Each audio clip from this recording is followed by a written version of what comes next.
Sir నమస్కారం sir. నమస్తే. Sir Ram Gopal Varma గారి పైన రీసెంట్‌గా కేసు నమోదైంది. ఆయనకు పోలీసులు నోటీసులు ఇచ్చారు. నిన్న విచారణకు హాజరు కావాల్సిండగా ఆయన హాజరవ్వలేదు. సినిమా షూటింగ్‌లో ఉన్నాను. 4 రోజులు టైం కావాలని చెప్పేసి కోరుకున్నారు. ఈ లోపల ఆయన ముందస్తు బెయిల్‌కైతే వెళ్లారు. అయితే ఈ ముందస్తు బెయిల్ పిటిషన్‌లో ఆయన తన పైన థర్డ్ డిగ్రీ ప్రయోగించే అవకాశం ఉంది అని చెప్పేసి కూడా మెన్షన్ చేశారు. అది మొత్తం సోషల్ మీడియాలో వైరల్ అవుతుంది ఆ వార్త. సో నిజంగా రామ్ గోపాల్ వర్మ గారి పైన థర్డ్ డిగ్రీ ప్రయోగించే అవకాశం కనిపిస్తుందంటారా? మీరేం చెప్తారు సార్? అంటే ఆయన విచారణకు హాజరై ఉంటే బాగుండేది. ఏం జరిగేది కాదక్కడ. థర్డ్ డిగ్రీ ఉపయోగించే పరిస్థితి డెఫినెట్‌గా ఉండదు. విచారణ జరుపుతారు. మీరు ఎందుకు అలా ట్వీట్ చేశారు అని చెప్తారు. ఫైనల్‌గా కన్ఫర్మ్ అయితే అంటే ఈ ఈ విచారణ సంతృప్తికరంగా లేకపోతే ఆయన కస్టడీలోకి తీసుకునే అవకాశం ఉంది. అంటే థర్డ్ డిగ్రీ ఉపయోగించే అవకాశం ఉందని కోర్టుకి చెప్పడం వ్యూహాత్మకం కావచ్చు. ఆయన ఏదో భయపడిపోయి చెప్పాడని నేనైతే అనుకోవడం లేదు. ఇది ప్రొసీజరల్‌గా జరిగేదే. యాంటిసిపేటరీ బెయిల్ అడిగేటప్పుడు పోలీసుల కస్టడీకి వెళ్ళే అవకాశం లేకుండా బెయిల్ ఇవ్వండి అని కోరుకోవటమే. అంటే ఈ పిటిషన్ వేసుకున్న వ్యక్తి సమాజంలో ఒక గుర్తింపు కలిగినటువంటి వ్యక్తి. కనుక అతనేదో అబ్స్కాండ్ అవుతాడు, పారిపోతాడు, దేశం విడిచి వెళ్ళిపోతాడు ఇవి లేవు. కావాలంటే ఆయన పాస్‌పోర్ట్ సీజ్ చేయండి. ఆయనకి సంబంధించినటువంటి విదేశాలకు వెళ్ళడానికి ఆయనకి ఉండేటువంటి అన్ని అవకాశాలని కంట్రోల్ చేయండి. అంతే తప్ప ఆయనకు బెయిల్ రిజెక్ట్ చేయటం అనేది కరెక్ట్ కాదు. ఆయన విచారణకు సహకరిస్తాడు, హాజరవుతాడు కోర్టుకి అని భరోసా కల్పించడం ద్వారా యాంటిసిపేటరీ బెయిల్ తీసుకుంటారు.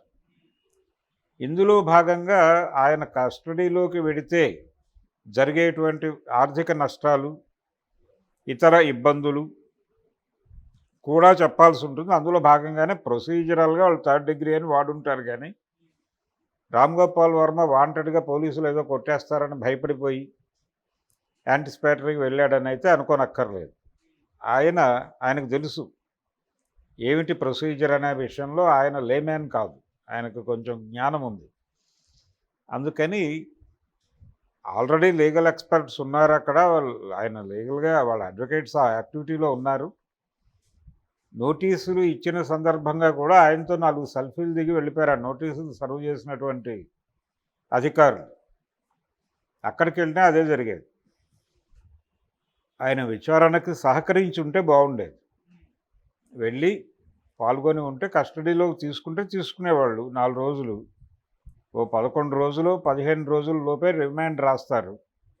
ఈ 15 రోజుల లోపే బెయిల్ వస్తుంది.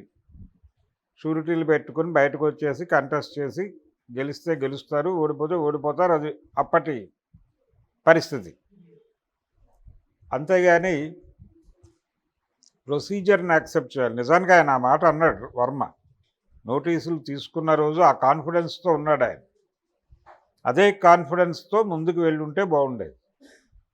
ఆయన పెడతాడు. కాకపోతే ఏంటంటే లీగల్ అడ్వైజర్స్ ఉంటారు పక్కన. ఈ లీగల్ అడ్వైజర్స్ కొన్ని సందర్భాల్లో ఆగండి, అంటే కోర్టులో పరిస్థితి ఏమిటి అనే దాన్ని బట్టి కూడా నిర్ణయాలు ఉంటాయి.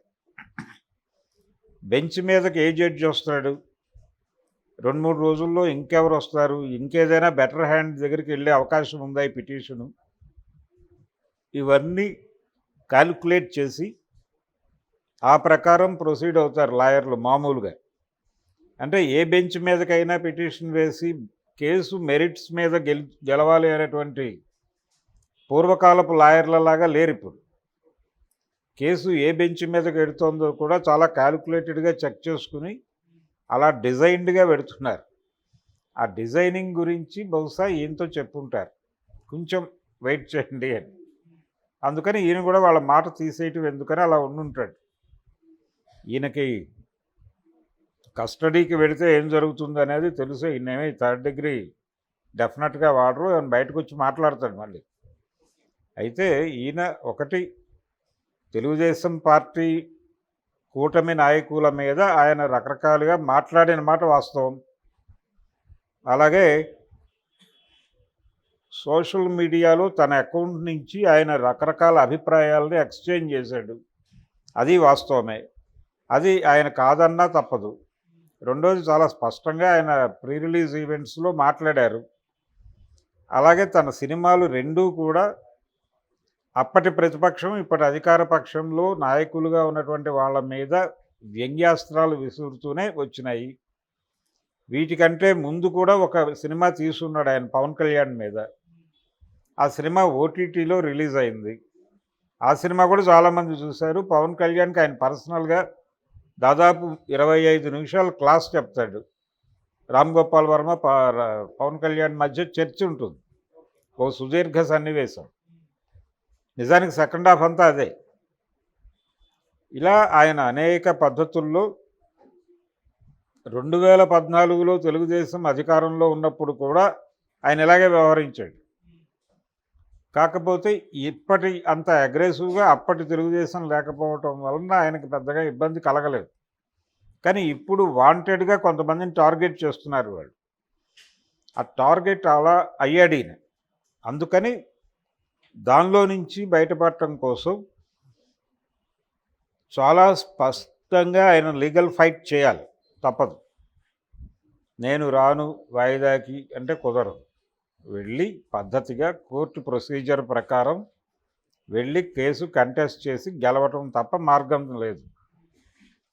అలాగే ఆయన క్వాష్ పిటిషన్ వేయటము ఇవన్నీ లీగల్ అడ్వైజర్స్ ఇచ్చేటువంటి సలహాలు. ఆ సలహాలను పాటించక కూడా తప్పదు ఆయన. కానీ ఫైనల్గా కోర్టు కొంచెం రిజిడ్గా ఉంది. మనం ఈ మధ్య చూసాం కస్తూరి గారి యాంటిసిపేటరీ బెయిల్ విషయంలో చెన్నై హైకోర్టు చెప్పిన మాటలు.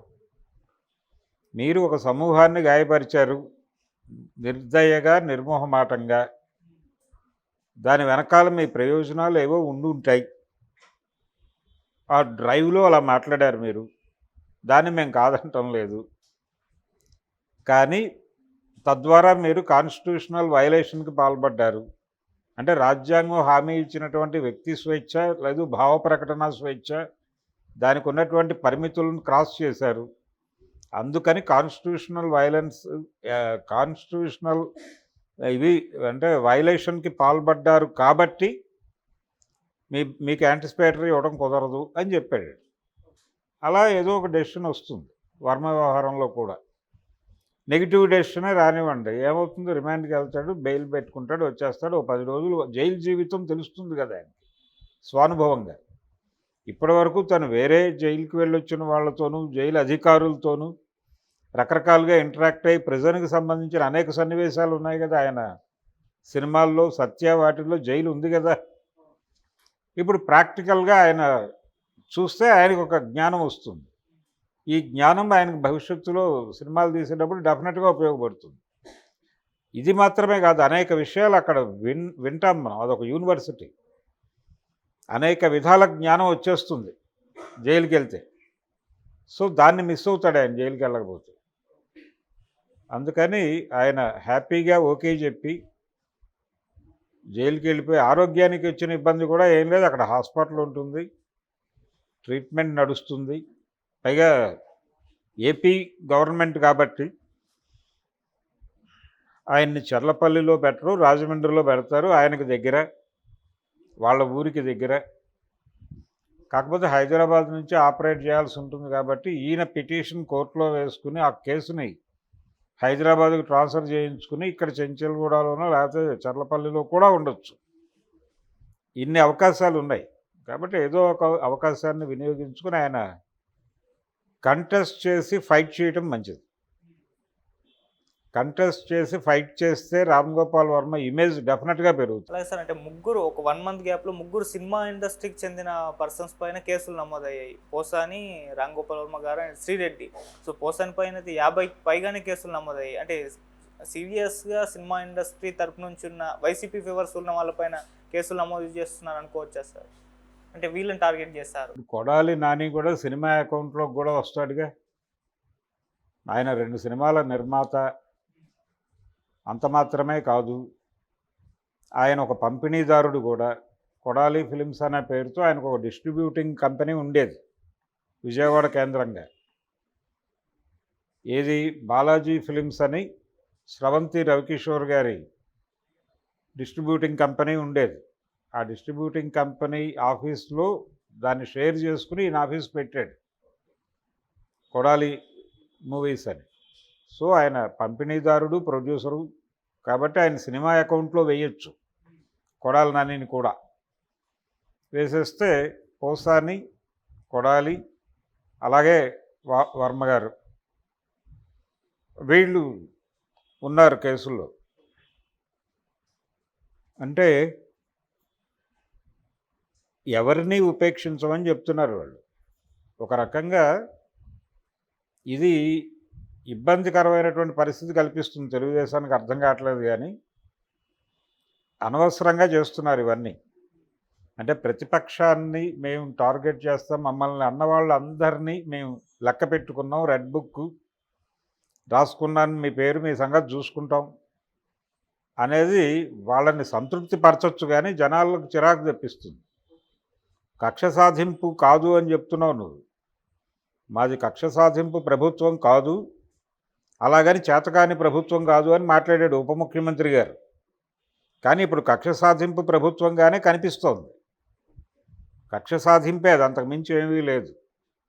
వాళ్ళది చేతొచ్చిన ప్రభుత్వం కావచ్చు, కానీ చేస్తోంది కక్ష సాధింపు. అందులో భాగంగానే వర్మని ఇబ్బంది పెడుతున్నారు. ఎన్టీ రామారావు మీద 9 సినిమాలు తీసిన కృష్ణన్ ఏం చేసి ఉండాలి అప్పుడు? ఆ రోజున ఆయన ముఖ్యమంత్రిగా ఉన్నాడు కదా.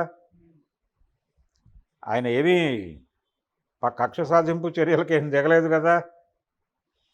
పైగా వాళ్ళు ఒక పెళ్లిలో ఎదురొస్తే పిలిచి నష్టాలు వస్తున్నాయా, నా మీద సినిమాలు తీస్తున్నారు, అనవసరంగా డబ్బులు నష్టపోకండి, ఎవరినో నమ్మి నా మీద సినిమాలు తీసి మీరు నష్టపోవద్దు అని కాషన్ చెప్పాడే.